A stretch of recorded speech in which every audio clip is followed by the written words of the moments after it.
So this is what I did over the last day, or less than a full day. I took out some of my anger over that Swit Khajiit, and the fact that I later had to pay for being accused of theft. Those cliff racers didn't stand a chance. Then I saw another dock with a boat. I assumed that they were smugglers, but I could be wrong. Smuggling is apparently an epidemic along the western coast of Vardenfell. Then I went for a long boat trip to Narmok. During the boat ride, I read a book that I had been saving for just such an occasion.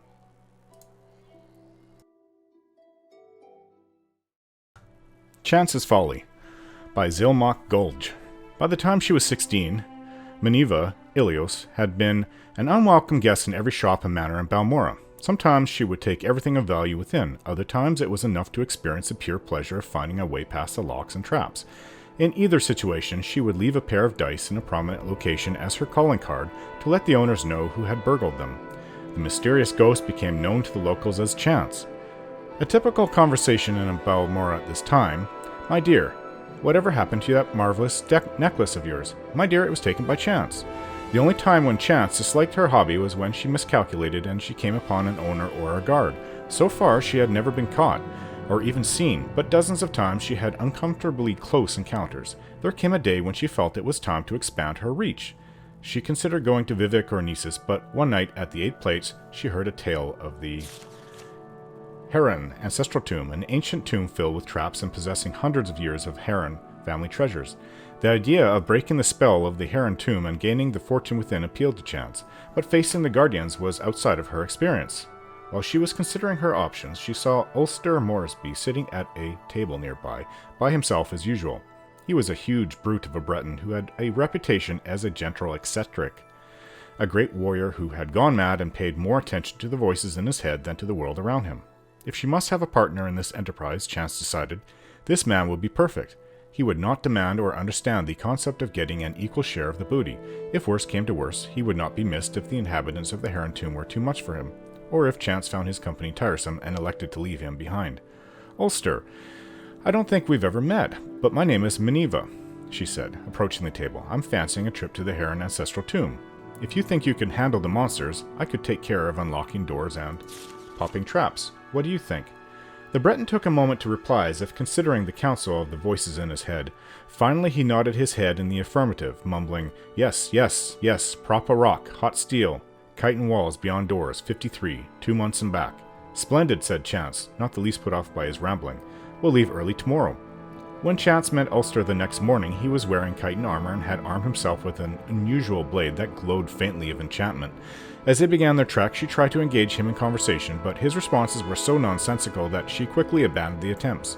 A sudden rainstorm swelled over the plain, dousing them, but as she was wearing no armor and Ulster was wearing slick chitin, their progress was not impeded.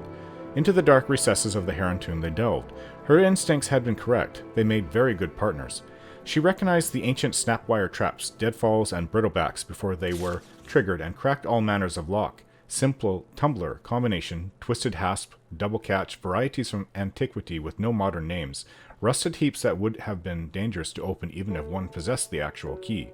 Ulster, for his part, slew scores of bizarre fiends, the likes of which Chance, a city girl, had never seen before. His enchanted blade's spell of fire was particularly effective against the frost Atronachs. He even saved her when she lost her footing and nearly plummeted into a shadowy crack in the floor. "Not to hurt thyself," he said, his face showing genuine concern. "There are walls beyond doors, and 53. Drain ring, 2 months and back.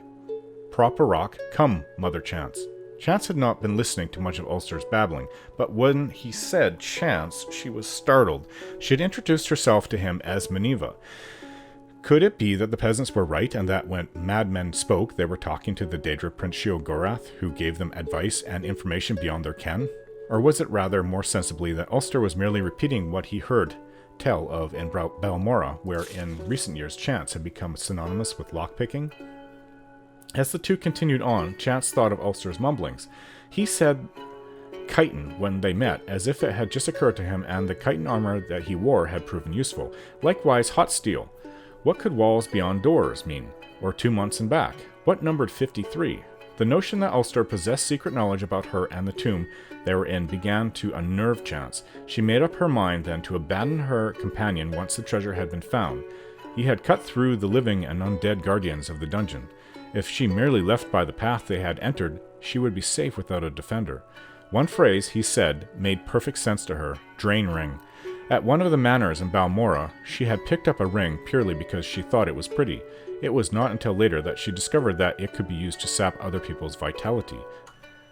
Could Ulster be aware of this? Would he be taken by surprise if she used it on him? She formulated her plan on how best to desert the Breton as they continued down the hall. Abruptly, the passage ended with a large metal door secured by a golden lock. Using her pick, Chance snapped away the 2 tumblers and bolt and swung the door open. The treasure of the Heron tomb was within. Chance quietly slipped her glove off her hand, exposing the ring as she stepped into the room. There were 53 bags of gold within. As she turned, the door closed between her and the Breton. On her side, it did not resemble a door anymore, but a wall. Walls beyond doors. For many days, Chance screamed and screamed as she tried to find a way out of the room. For some days after that, she listened dully to the laughter of Sheogorath within her own head. 2 months later, when Ulster returned, she was dead. He used a rock to prop open the door and remove the gold. What a happy tale.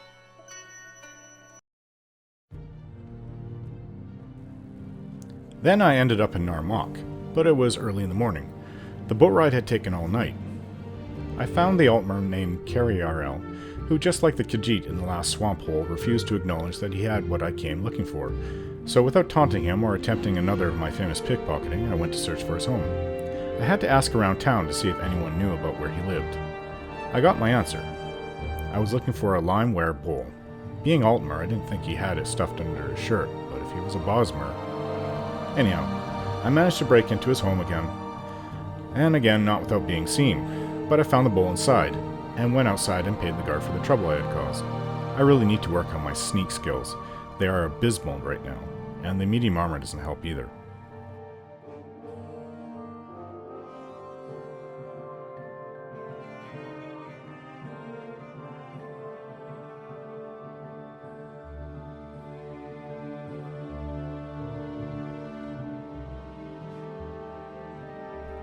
Of course he had the Chapel Limeware bowl.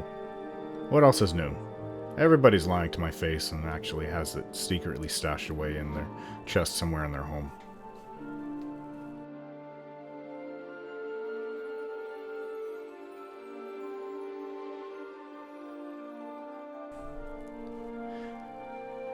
Then I found that there was no boat out of Gnisis where I planned to do the next 2 pilgrimages. Yes, both are there. Well, one is a stone's throw south of it, and one is inside of the town. So I took the land route out, but before I could get anywhere near Gnisis, I actually ran into the same area I got lost in when I fought with that stupefetcher Nord, Hlormar Winesot. That was all fine till I decided to reduce the local Neeks Hound and Cliff Racer population. Now, normally that's alright too, but I am a novice adventurer. Remember that these animals carry disease. No, not the normal kind, which I repeatedly try to cure to no avail.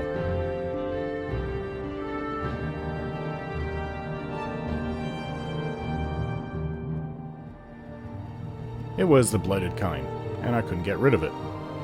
Yes, there is a difference between blight and normal disease. And then I rested for a little bit on the spot. I actually fell asleep.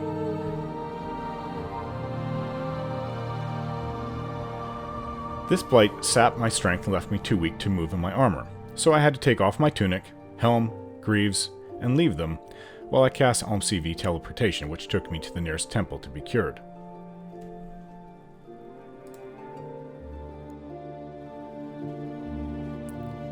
Inside, the temple priest shunned me and told me to stay away from them and get healed. They told me I had the blight.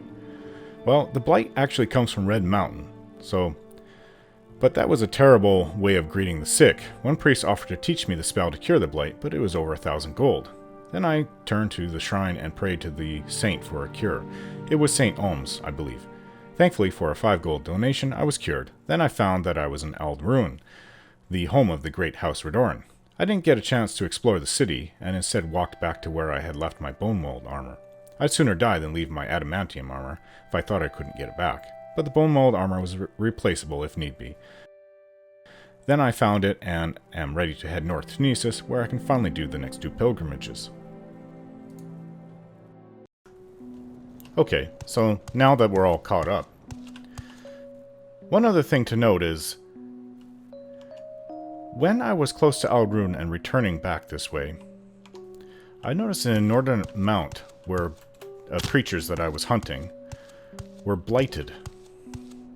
Which actually makes me think, because the blight comes from Red Mountain, so the proximity to the Red Mountain, and I happened to catch one that bit me here with the blight. I do not have a cure for the blight on me. And if I get bitten with the blight again, I could be in trouble. But it costs 1,000 golds. I'll have to get, obviously, the spell to cure myself, but at this point, I don't have that much. I could have bought it, but I wouldn't have had that much left. Now this is an area I've never been in from here on in. Not even when I was lost. There's an Argonian here. Probably wants something. Speak quickly. Hello?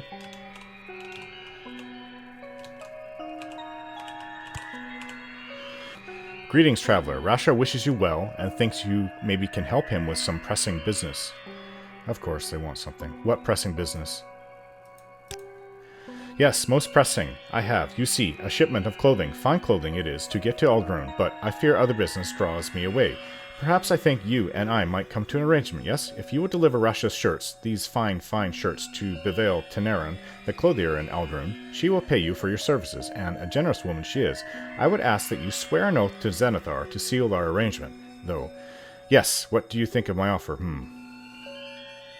If I swear to Zenithar to do it, then I will do it, whether it costs me my life. I swear to Zenithar I will deliver your shipment. Right off his back, huh? Most excellent, yes. We will both gain from this. I shall keep my good name, and you shall benefit from Tenaran's generosity. Wonderful. Take care, Sinnoh Rovane. One should not take an oath sworn to Zenithar lightly. No, never lightly. Give me 5 exquisite shirts. The one in which the Argonian was wearing. I'm not going there right now. But I will afterwards. Gnisis is northwest of here. There's a sign over here. Maybe this road goes to Gnisis. I don't know why I keep trusting these beast creatures. In fact, I didn't. Not in Laod.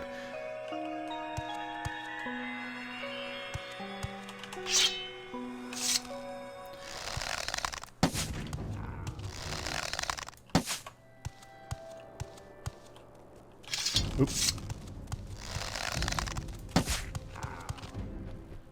That blighted one was really tough, though. Somebody's already been killing them around here. Magnus is going down. It's the afternoon.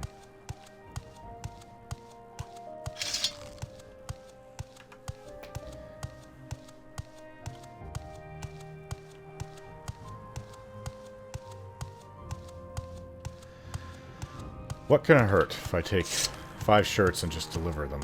I'll get the payment, won't I? There's many ways it could hurt.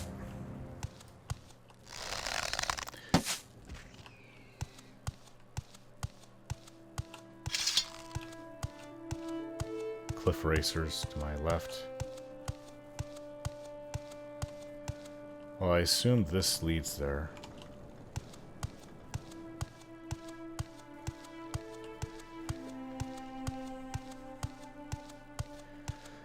Beautiful red sky at night. Neek's-hound. There's so much wildlife between the towns. I hit it, but didn't kill it. This might be a blighted one.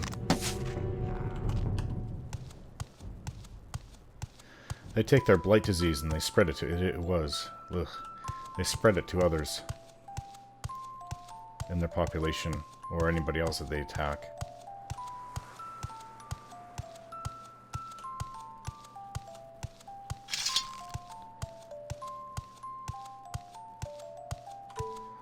Strange, gnarled trees. It's definitely not the Ascadian Isles. There's a Kaguti ahead. Niches everywhere. Ever since, I went to Evenheart that day. All I've seen is netches all over the place. Missed twice. I think it's deflecting off its shell. Oh, come on. Ah! This is not like the ones I faced at Lake Amaya. This one was tough. Gnisis is this way. Another hour and Magnus is gone.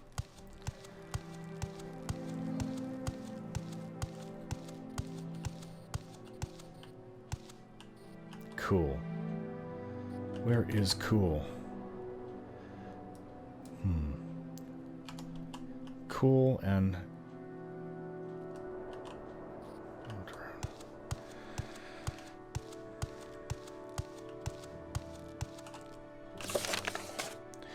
Tomorrow is the day, the famous popular day.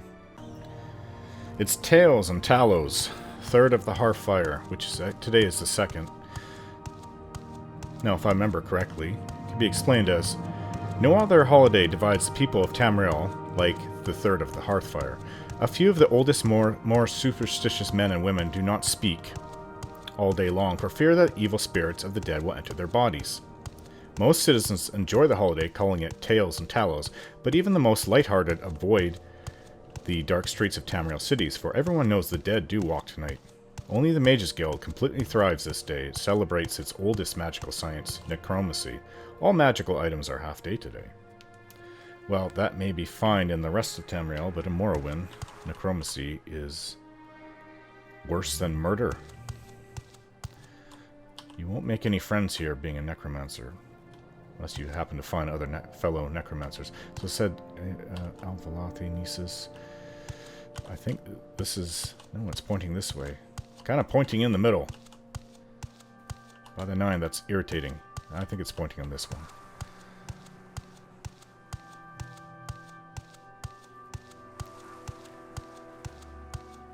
I've never really been one to celebrate that. And you also celebrate it by not speaking. In a way, it's a bit of a celebration and a bit of a superstition. You fear it, and you celebrate at the same time. It's a river here. Okay, so I'm wondering if I go west. I have to buy that water walking spell. If I go west, I'll find a bridge.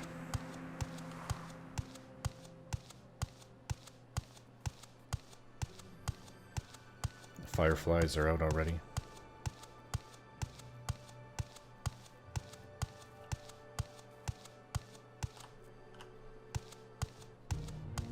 It's a Quama forager. Missed. Oh, I forgot. The Unique sound did hurt me. Wondering what that pain was. I was just trying to put it out of my mind. There is Gnisis. Oh. Hopefully this thing is not blighted. It is. Well, I don't feel infected. Yeah. Just nipped at me.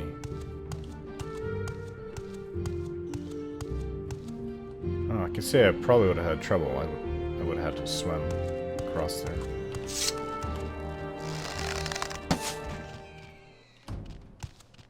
Heard something to my left.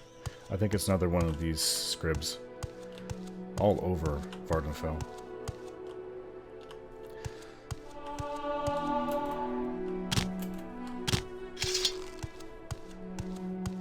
There's a silt strider here, so maybe I can return to Aldrune that way. But I have business out here in Gnisis, so...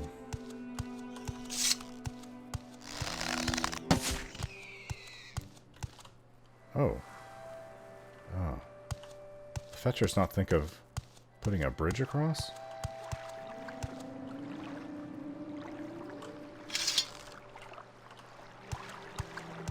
There's no bridge?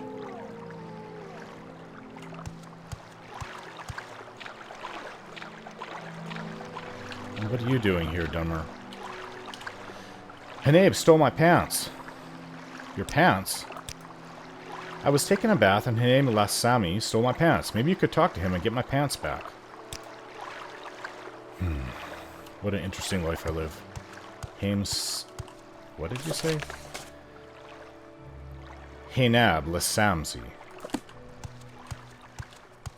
Well, that sounds like a Dunmer name to me. Though it is an odd one. You wouldn't be Hanabe Lasamsi, would you? Welcome, Snell Relvain. I'm Hanabe Lasamsi. You are. You're in the village of Gnisis. If you're a pilgrim, you're probably looking for the Mask of Vivek at the Gnisis temple. Otherwise, I can help you find what you're looking for. Do you have that Dunmer's pants down there? What do you want Hentus pants for? That Swit couldn't put them on without help. What? Can you just give me the pants?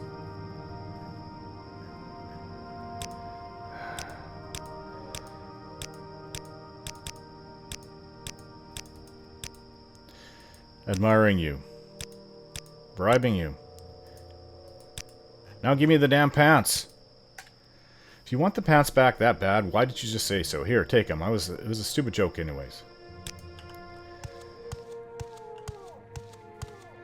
It is kind of funny.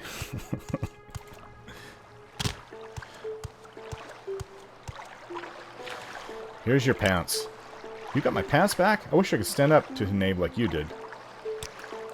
I don't have much to give you, but I have some Hakolo. Here, take it. Thanks for giving my pants back.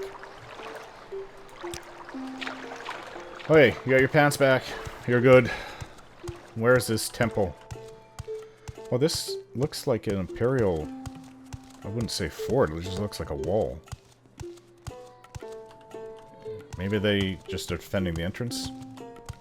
Maybe there is a bridge over there and I didn't see it. See, they have imperial soldiers here. This is a strange town. The way it's laid out, it looks like a work town to me. Like there's a mine. Trade house. Oh, there's some traders here.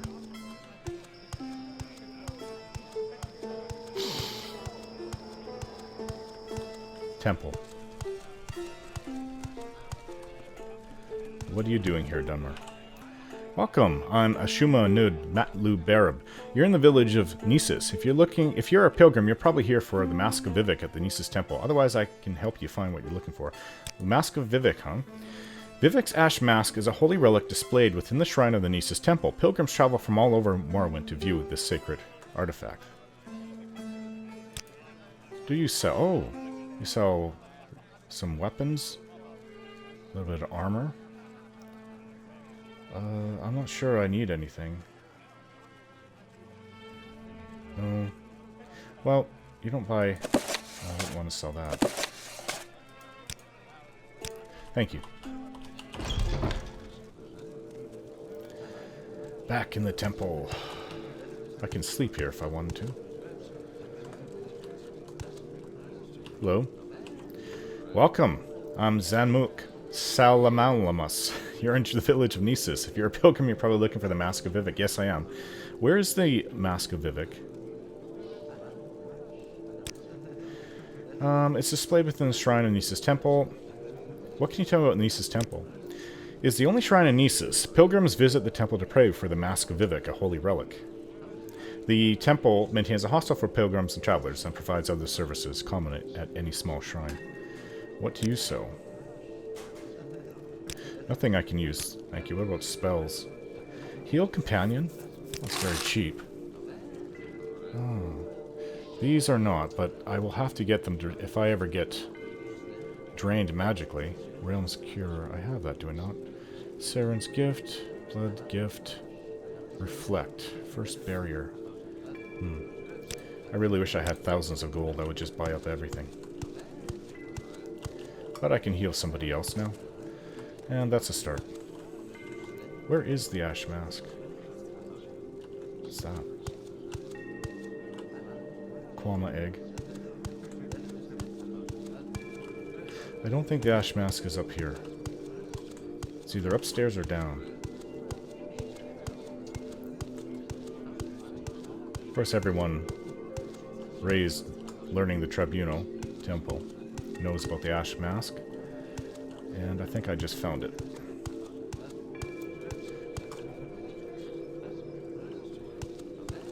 An ordinary is here protecting it.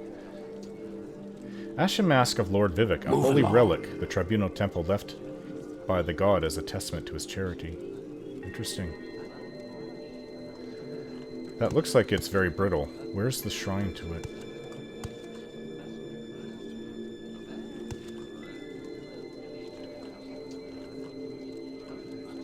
Well, I don't want to touch the mask. The ordinator will cleave my head off. You would think there would be a shrine to it. Or is this it? It is. It's right in front of me. I'd like to donate my only potion of cure disease and ask for a blessing, yes. The grace of justice. Thank you for your justice, Lord Vivek. I shall be neither cruel nor arbitrary, for fair dealing earns the love, trust, and respect of our people. Can you tell me anything about the mask? Justice never sleeps. Om CV, watch over you.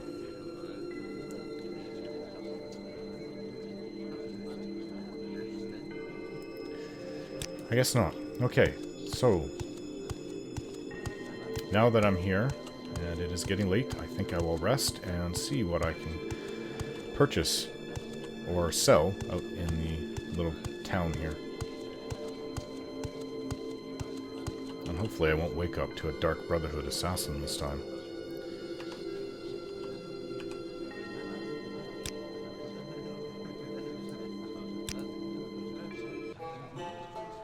Oh.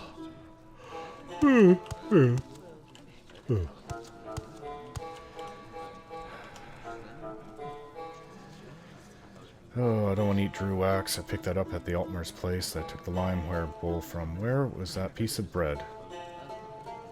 In my pack. I do not see it. Maybe I ate it all. I probably did eat it already. Don't I have some... Oh, what was it called? Definitely not chokeweed. Here. Sultrice.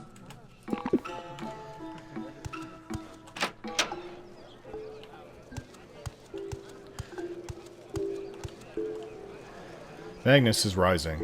A new day is here. And I will... Now that I've done the 5th pilgrimage, I will then do the 6th pilgrimage. It is the 3rd of Hearthfire, Tales and Talos. But I don't think most people will take it very seriously.